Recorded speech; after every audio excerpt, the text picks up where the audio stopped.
সৃষ্টির ইতিহাস পর্যালোচনা করলে সেই সৃষ্টির শুভারম্ভ থেকে শুরু থেকে যোগী ঋষি মুনি সমস্ত শাস্ত্র তাদের ইতিহাস পর্যালোচনায় চারটি জিনিস পাওয়া যায়। মানব সৃষ্টির প্রাগ ঐতিহাসিক সময় থেকে সমস্ত যোগী ঋষি বরেণ্য সাধক মনীন্দ্র যোগীন্দ্র জ্ঞান যোগ কর্মের দ্বারা তারা চারটি জিনিস জানিয়েছেন। এই চারটি হলো পুরুষার্থ, ধর্ম, অর্থ, কাম, মোক্ষ। খুব খুব গভীর একটি বিশ্লেষণ, এটি জানতে হবে, একটু অনুধাবন করতে হবে। চৈতন্য পূর্বে, প্রাক চৈতন্য যুগে অর্থাৎ চৈতন্য মহাপ্রভুর শুভ আবির্ভাবের পূর্বে পৃথিবীর মানব ইতিহাসে সমস্ত সৃষ্টির শুরু থেকে এ পর্যন্ত যদি প্রাক চৈতন্য যুগ পর্যন্ত যদি বিচার করা যায়, তাহলে সমস্ত যোগী ঋষি মুনি শাস্ত্রকারগণ আমাদের পুরুষার্থ কথা পরিচয় দিয়েছিলেন চারটি: ধর্ম, অর্থ, কাম আর মোক্ষ। এই মহাপ্রভুর আসবার আগে কোন যোগী ঋষি মুনি ধ্যানের দ্বারা, কর্মের দ্বারা, যোগের দ্বারা তারা এই সংবাদ দিয়েছিলেন, কিন্তু মহাপ্রভু এসে দিলেন অভিনব নূতন সংবাদ। সে সংবাদ বড় বিরল সংবাদ। মহাপ্রভু বললেন এই চারটেই কপটতা, এইটা থাকলে তুমি পরম প্রাপ্তি থেকে বঞ্চিত হবে। এত বড় কথা কেউ বলেনি। মোক্ষটাকেও বলছেন কপটতা। ভাগবতের প্রথমেই সুখদেব গোস্বামী বলছেন ধর্মপজ্জিত কৈতবত্র পরাং নির্মাত সারানাং শতাং। এই বড় মহা শব্দ। বলেন ধর্ম, অর্থ, কাম, মোক্ষ এই চতুর্বর্গের ফলে যাদের ভজন সাধন, এরা কপট, এরা বিশুদ্ধ ভক্তি ব্রজ ভক্তি পাবেই না। তার মধ্যে মোক্ষ বাঞ্ছা কৈতব প্রধান। আচ্ছা, মুক্তিটা কি, মোক্ষটা কি? জীবের সর্বশেষ যোগী ঋষি যোগ ধ্যানের দ্বারা কি চাইতো? মুক্তি, মোক্ষ। মোক্ষটা কি? জন্ম মৃত্যু জরা ব্যাধির একটা স্থায়ী সমাধান। ভালো করে শুনুন, ধ্যান দিন শব্দের দিকে। জন্ম মৃত্যু জরা ব্যাধির থেকে একটা স্থায়ী সুখ, স্থায়ী সমাধান। মানে আর জন্মও হবে না, মৃত্যুও হবে না, জরা ব্যাধি হবে না। মোক্ষ, মুক্তি পাওয়া মানে ব্রহ্মের সাথে লীন হয়ে যাওয়া, সাযুজ্য মুক্তি। সেই ব্রহ্মের সাথে লীন হলে আমি ব্রহ্মস্বরূপ হয়ে গেলাম। তাতে আর জন্ম নেই, মৃত্যু নেই, জরা নেই, ব্যাধি নেই, কর্ম। এটা স্থায়ী সুখ। সুখটা কার হলো? আমার আর জন্ম থাকলো না, মৃত্যু থাকলো না, কর্মের প্রবাহ থাকলো না, জরা ব্যাধির স্থায়ী বন্দোবস্ত। এটি কৃষ্ণ সুখের কিছু নেই, ভগবত সুখের কিছু নেই, এটা নিজ সুখের ব্যবস্থা। দেখুন, পুনঃ পুনঃ জন্ম হলেও কোনো না কোনো জন্মে কোনো সদ্গুরু সৎ মহাতের কৃপায় আমি ভগবত ভজন পাবো। কিন্তু জীব যদি একবার মুক্তি পেয়ে যায়, মোক্ষ পেয়ে যায়, আর গোবিন্দের ভজন হবে না, আর ভগবত ভজন হবে না। এই জন্য বৈষ্ণবরা নরক বাঞ্ছা করে, তবে মুক্তি চায় না। তার মধ্যে মোক্ষ বাঞ্ছা কৈতব প্রধান। এটা আর কোন শাস্ত্র জানায়নি চৈতন্য যুগের আগে। মহাপ্রভু যা দিতে এসেছেন আমরা বুঝতে পারিনি। আমরা চৈতন্য দেবকে বুঝতে পারিনি। ব্রহ্মারও দুর্লভ। যে রস আনন্দ সিন্ধু ব্রহ্মা না পায় এক বিন্দু। ব্রহ্মা যা পায়নি তাই দিতে এলেন মহাপ্রভু। যে রস ব্রহ্মা পায়নি, জানতই না। যোগী ঋষি মুনি ধ্যানী যোগী কর্মী জানতই না সেই পঞ্চম পুরুষত্ব প্রেম মহাধন। মহাপ্রভু এই পঞ্চম পুরুষত্ব দিতে এসেছিলেন, এটা জানতই না তারা। এটা চৈতন্যের অনবদ্য অবদান। পঞ্চম পুরুষত্ব প্রেম মহাধন। কৃষ্ণের মাধুর্য রস করায় আস্বাদন। কৃষ্ণের মাধুর্য রস, রাধারানীর ব্রজ প্রেমময় সিঙ্গার রস আস্বাদন করতে গেলে ধর্মত্ব কামের মোক্ষে পাওয়া, ওইটা পঞ্চম পুরুষত্ব প্রেম চাই। কৃষ্ণের মাধুর্য আস্বাদন করতে গেলে এই প্রেম ইতিপূর্বে প্রেমা হইতে কৃষ্ণ হয় নিজ ভক্ত বশ। কিসে বশ হয় কৃষ্ণ? প্রেমে। প্রেমা হইতে হয় কৃষ্ণ নিজ ভক্ত বশ। প্রেমা হইতে পাই কৃষ্ণ সেবা সুখ রস। ভগবানকে কি দিবেন? সৃষ্টি তো তার, অণু থেকে পরমাণু সব তো তার সৃষ্টি, তাকে কি দেবেন? গোবিন্দ বললেন প্রেম নৈব উপচার মাত্র বন্ধকৃত, আমার সামনে যত উপচার দাও আমি কোনো কিছুই গ্রহণ করি না, তোমার হৃদয়ের বিশুদ্ধ কেবলা নিষ্কাম প্রেমটাই আমি গ্রহণ করি। ভগবান আর কিছু গ্রহণ করেন না। এই পঞ্চম পুরুষত্ব প্রেম যে মহাধন, এটা মহাপ্রভুর অবদান। ধর্মত্ব কাম্যক্ষ এগুলো কপট ধর্ম পর্জিত কই তব অত্র পরাং নির্মাত সারানাং শতাং। আরে বাবা, ভাগবতের প্রথমেই বলেছেন এই চারটি পুরুষত্ব ত্যাগ করে এক বিশুদ্ধ কেবলা নিষ্কামা অহৈতুকী কৃষ্ণ প্রেম, রাধা প্রেম হলো, এটাই জীবের অনবদ্য প্রাপ্তি, এটাই প্রাপ্তি।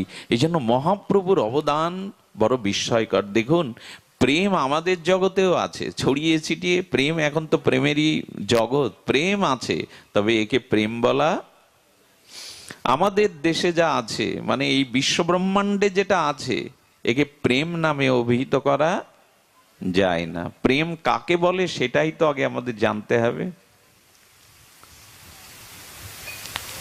আমাদের জগতে ভালোবাসাটারও অভাব। বিশ্বকবি রবীন্দ্রনাথ বললেন আমাদের জগতে ভাঙা বাসা আছে, ভালোবাসা নাই, সব বাসাই ভেঙে যায়। থাকে কি স্ত্রী পুত্র, স্বামী স্ত্রী পিতামাতা, এই বাসা থাকে তো চিরকাল। কবিগুরু বললেন এটা ভাঙা বাসা, একে ভালোবাসাও বলা যায় না। আর সাধক কবি রামপ্রসাদ তো গেয়ে গেলেন পৃথিবীর কেউ ভালো তো, এই লাইন কেটে দিন তো কলম দিয়ে, পৃথিবীর কেউ ভালো তো বাসে না, এই পৃথিবী ভালোবাসিতে পরম মার্মিক কথা বলেছেন। এই জগতের যে ভালোবাসা আমরা দেখি যাতে মোহগ্রস্ত হয়ে গেছে, এগুলো কিরকম জানেন? এগুলো হলো আত্মসুখ বাসনা।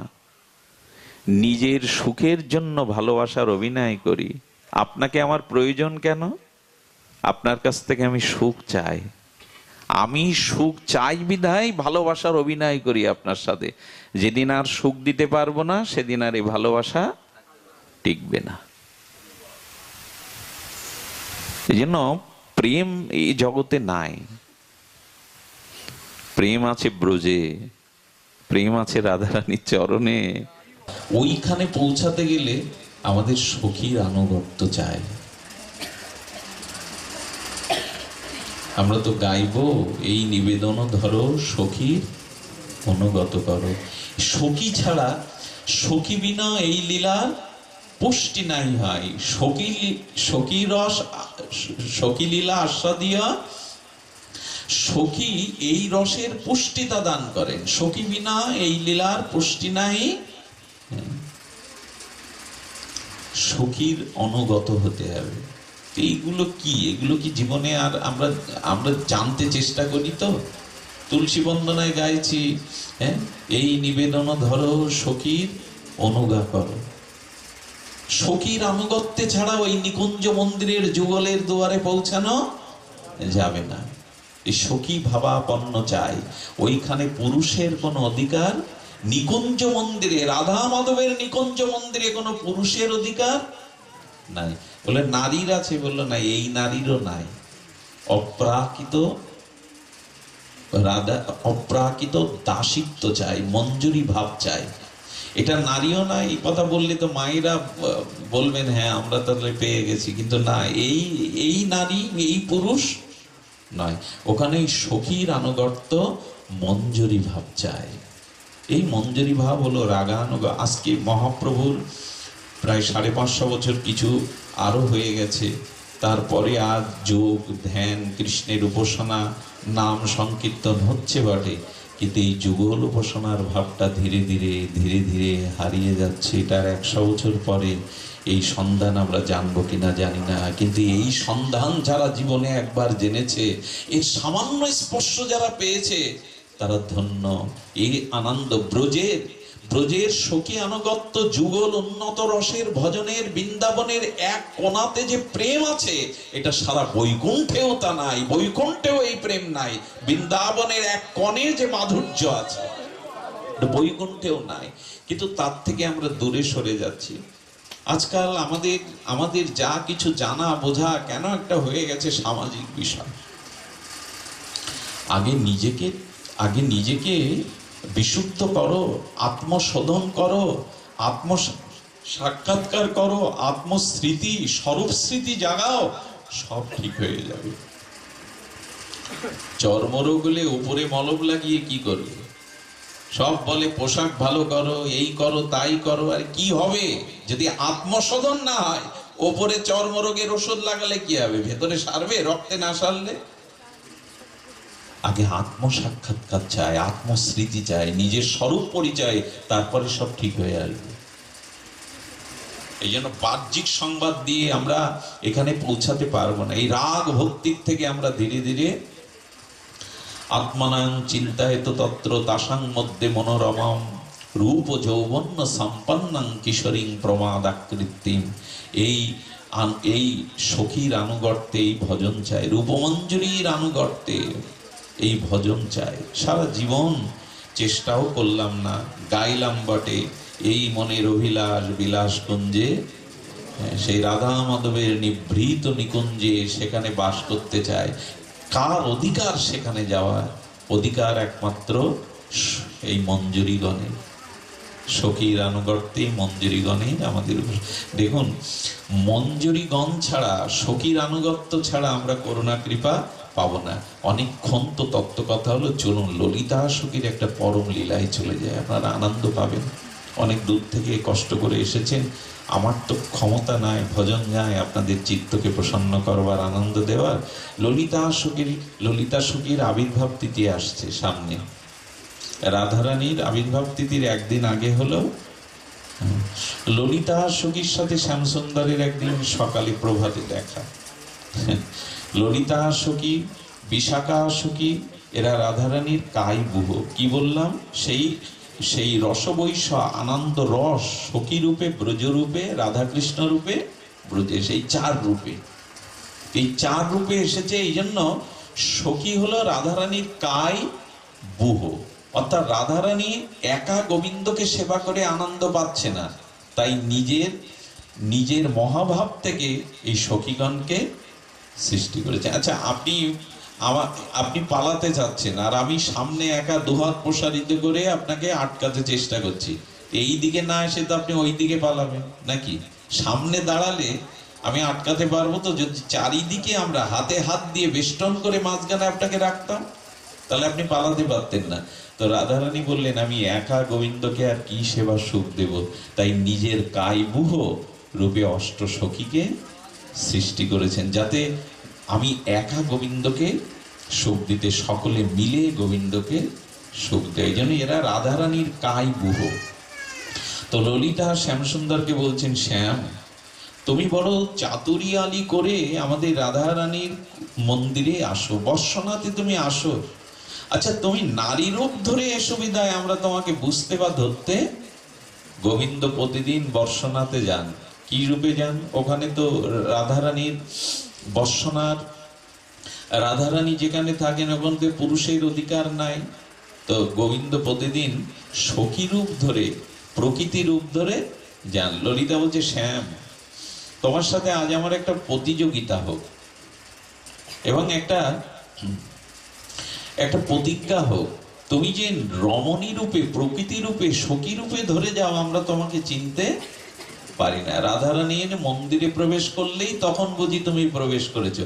আচ্ছা, তুমি যে প্রকৃতি রূপে যাও, সখী রূপ ধরে দাও, একদিন পুরুষ রূপ ধরে যাও দেখি, তোমার কি ক্ষমতা? শোনো গোবিন্দ, শোনো শ্যামসুন্দর, তুমি পুরুষ রূপে যদি আমাদের ভেদ করে রাধারানীর মন্দিরে প্রবেশ করতে পারো, আমি যদি হেরে যাই, তুমি যদি প্রবেশ করতে পারো, তাহলে তোমার চরণের চিরকাল আমি দাস হব, রাধারানীর দাসত্ব ছেড়ে দিই।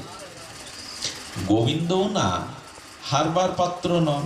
রসরাজ তখন বলেছেন, আমি পুরুষ রূপেই আজ মধ্যাহ্নে রাধারানীর কুঞ্জ মন্দিরে, আমি বর্ষনার মন্দিরে প্রবেশ করব।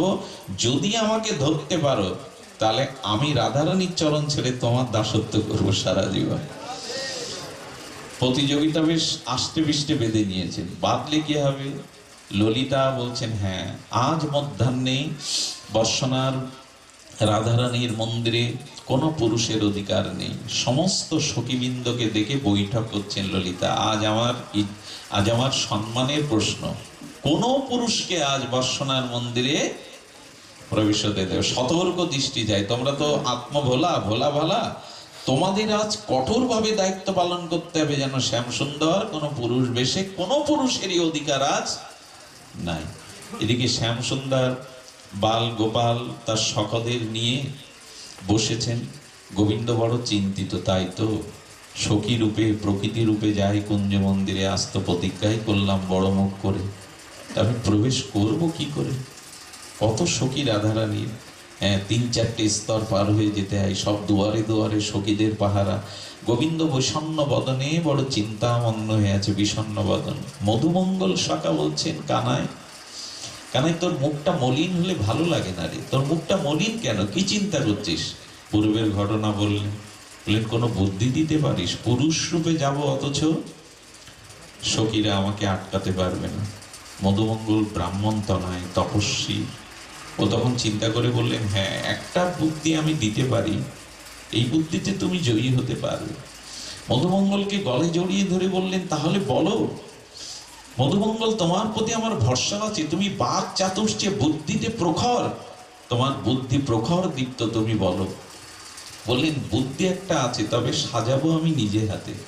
আজ তোমাকে জ্যোতিষী হয়ে যেতে হবে, আজ তোমাকে জ্যোতিষী হয়ে কুঞ্জ মন্দিরে কুঞ্জ মন্দিরে যেতে হবে, রাধারানীর বর্ষনার মন্দিরে যেতে হবে। তো সাজাচ্ছেন, বড় বড় পাকা চুল, এইখানে বড় পাগড়ি, পণ্ডিতদের যেমন পাগড়ি থাকে, মুখে দাড়ি, আর এমন। আচ্ছা, গোবিন্দ যখন যে রূপ সাজে, রাধারানীর কাছে যাওয়ার জন্য মালাকারী সেজেছেন, মালা বিক্রিনী, নাপিতিনীর বেশ ধরে। তো গোবিন্দ যখন যে বেশ ধরেন, তাকে ধরা ব্রহ্মার পক্ষেও সম্ভব নয়।